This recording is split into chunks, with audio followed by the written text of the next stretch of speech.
There are $38 left in your account. 7 days remain until your next paycheck. Right now, you are standing in the discount aisle of a grocery store doing math on a loaf of bread that expires tomorrow. The $38 is everything left from a paycheck of $2,600. You earn that much, and this is what remains. So, ask yourself something.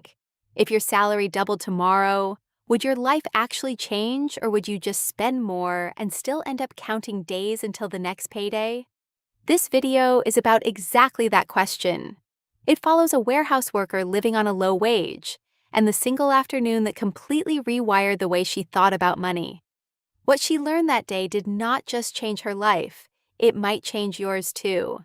If you have ever felt like your paycheck disappears before you even understand where it went, stay until the end because the real problem is almost never where you think it is. You wake up at 6 o'clock in the morning.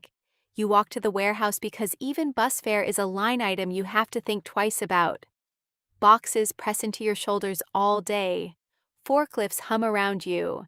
And you eat lunch alone because eating out is not something your budget allows. By the time you get home, your legs ache, your back is tight, your shirt is soaked through, and after all of it, your paycheck barely gets you to the next paycheck and nothing further. You joke about it with coworkers sometimes. You say we are not working for money anymore. We are just working for food. Everyone laughs, but nobody actually thinks it is funny because it is true. Your apartment sits on the edge of town. The ceiling leaks when it rains hard. The heater barely runs. Some nights you skip dinner entirely just to make sure you have enough for transportation the next morning. You notice something odd sometimes on your shift. There are a few older workers on the floor who have been there for over a decade, driving the same old cars, wearing the same worn work boots, never once complaining about money the way the younger crew does. You used to assume they simply never made much progress in life. It never once occurred to you that quiet and steady might actually be a different kind of success than the one you were chasing. But the thing that keeps pulling you backward is not really the size of your paycheck. It is what happens on the day Your phone starts buzzing that evening. Friends are calling, telling you to come out, telling you life is short and you only live once and you go without thinking twice. Bars, drinks you cannot really afford, food that costs more than it should, photos that make the night look perfect. Sometimes you buy new shoes or a jacket you do not need, just so nobody assumes you're struggling. For a few hours you feel important, successful, like everyone around you. If you actually sat down and added up one of those nights, it would come up to almost $120. That is nearly 5% of your entire monthly paycheck gone in a single evening, and you never once looked at it that way while it was happening. You never looked at it that way because nobody ever taught you to look at money in terms of hours worked instead of dollars spent. A week later, reality shows back up. Your wallet is empty, your account is empty, your fridge is empty. You start quietly counting the days again until the next paycheck arrives, and then it happens all over again. A couple of your friends always seem to have it more figured out than you do. New phones every year, nice cars, closets full of things that make their lives look effortless online. You used to envy that, quietly wondering how they afforded all on wages that are not that different from your own. What you do not fully understand yet is that looking comfortable and actually being comfortable are two completely different things.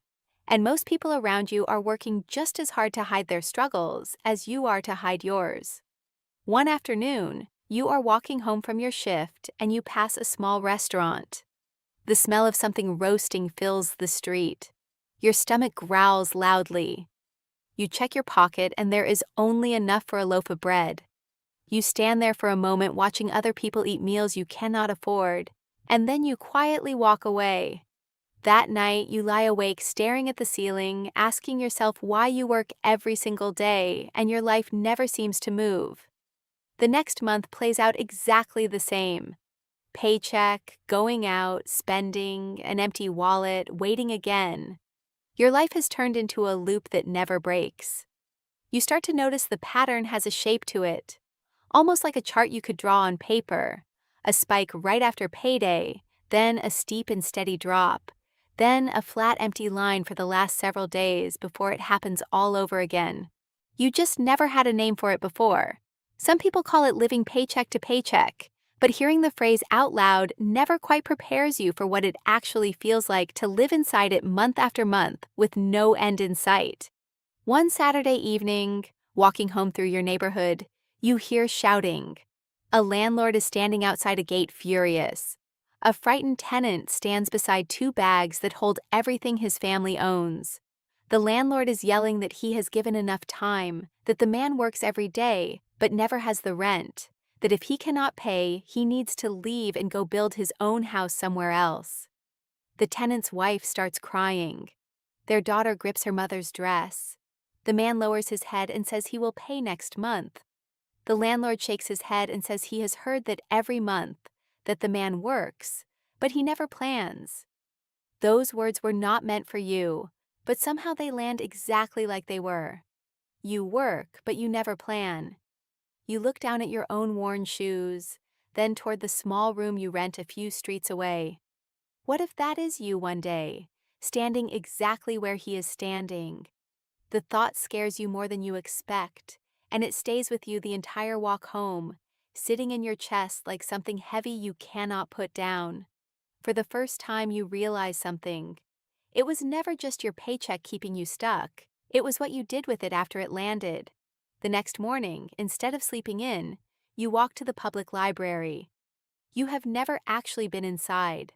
Rows of shelves surround you, people reading quietly at long tables. You wander until one title catches your eye, something about building wealth on a small income.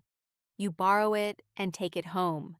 The first chapter surprises you because it does not promise overnight riches or secret tricks.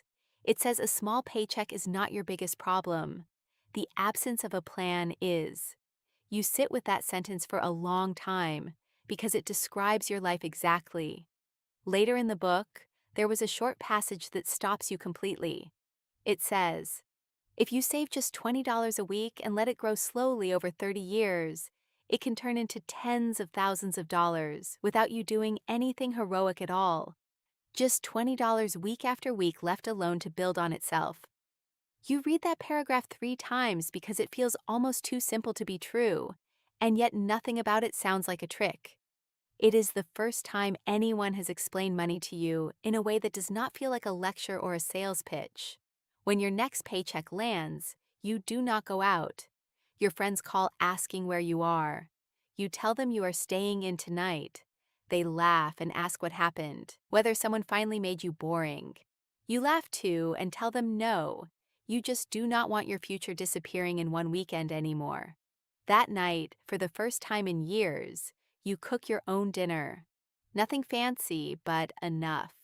You start writing every expense down in a small notebook: rent, food, transportation, savings. For the first time, your paycheck actually has a purpose attached to it. You divide it into 4 simple envelopes in your head: needs, savings, a small amount for fun, and an emergency fund. You promise yourself you will not touch no matter what happens. You start looking at money differently in almost every part of your life. You stop thinking in terms of price tags and start thinking in terms of hours. A pair of shoes that cost $80 is not just $80 anymore. It is nearly a full shift on your feet, lifting boxes, breathing in warehouse dust. Once you start measuring purchases in hours of your own labor instead of numbers on a receipt, spending suddenly feels a lot more real and a lot harder to do carelessly. If you are still with me here, do not just feel sorry for her. Ask yourself, which one of these habits is actually keeping you from the life you want? And if this story is landing for you, go ahead and hit like and subscribe now, because sometimes one lesson is enough to change an entire decade. The next morning, you wake up before sunrise, not because you have to, but because you want to become someone different.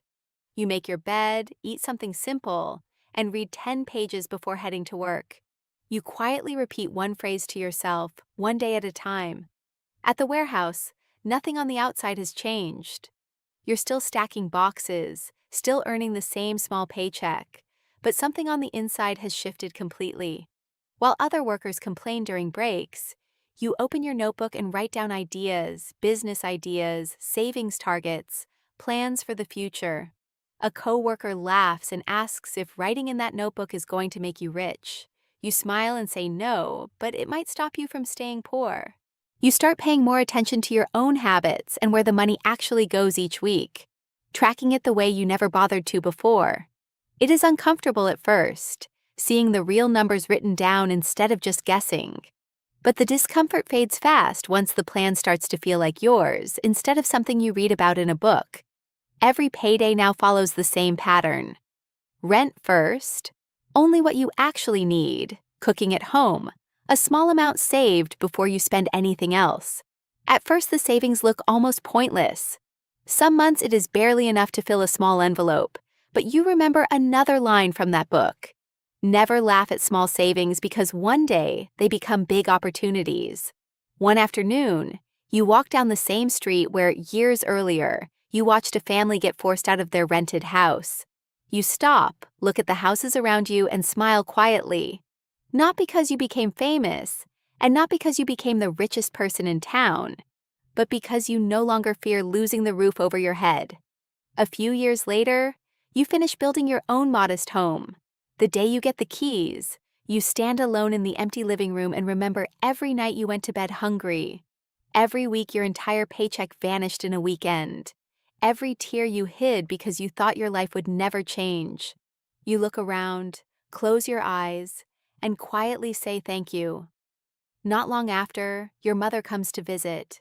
She walks slowly through every room, running her hand along the walls, and starts crying. You get worried and ask what is wrong. Through her tears, she smiles and tells you that when you were young, she used to worry your paycheck would never be enough to give you a good life. She looks around one more time and says she was wrong. You hug her, and neither of you says anything else because sometimes love does not need words. Years later, people in town do not know you as the warehouse worker anymore. They know you as an honest business owner, a landlord who treats her tenants with kindness, someone who understands exactly what it feels like to struggle. Whenever someone cannot pay rent because of a genuine hardship, you never raise your voice because you still remember that frightened family standing on the sidewalk all those years ago. You never forget where you came from. Looking back now, you realize the hardest part was never the math. Saving $20 a week is not complicated. Cooking your own dinner is not complicated. What was actually hard was sitting with the discomfort of staying home while everyone else went out, of wearing the same shoes for one more season, of being the person in the room who seemed a little different from everyone around her. The financial plan was simple. The emotional part of sticking with it was the real challenge, and it is the part nobody warns you about. A lot of people believe a small paycheck is the reason they cannot build wealth, but sometimes the problem is not the size of the paycheck. It is the absence of a plan. Your income was not the first thing that changed. Your habits were. You stopped trying to look wealthy and started actually becoming financially secure. Wealth was never built in a single payday. It gets built one decision at a time, one saved dollar at a time, one habit at a time. Remember this, you do not need to earn millions to start changing your future. You only need to become faithful with what you already have because a paycheck can feed you for a month, but wisdom can provide for a lifetime. So, let me leave you with one last question.